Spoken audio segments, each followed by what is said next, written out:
आजच्या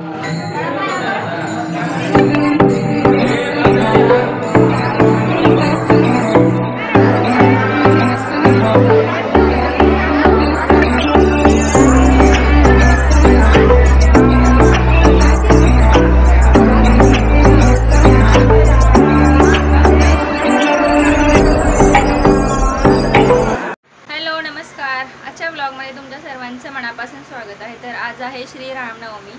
तर श्री रामनवमीच्या सर्वांना खूप खूप शुभेच्छा। तर आता आम्ही चाललेलो आहोत राम मंदिरामध्ये। आमच्या इथेच जवळ एक मंदिर आहे, तर तिथे चाललेलो आहोत। तर ते सगळं तुमच्यासोबत मी शेअर करते, तर नक्की बघा। तर हे आहे राम मंदिर। मंदिरात गेलो आम्ही, बाहेर पाळणा वगैरे सजवलेला। तर मंदिरात अगोदर दर्शन घेतलं आणि मग बाहेर बरोबर टायमावरतीच पोचलो आम्ही। नंतर देवाचं दर्शन घेतलं आणि मग फुले पडतात 12 वाजता, तर फुले टाकले आणि नंतर बाहेर आरती पण घेतली। तर ते सगळं नक्की बघा।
दर्शन झाल्यानंतर मंदिरात बसलो थोडा वेळ आणि मग नंतर हे फोटोज काढलेले आहेत। नंतर प्रसाद घेतला जाऊन आणि मग हे सगळे फोटो काढलेले आहेत। तर आजचा ब्लॉग तुम्हाला कसा वाटला कमेंट करून नक्की सांगा। छोटासा मिनी ब्लॉग श्री रामनवमीचा, रामनवमी उत्सव।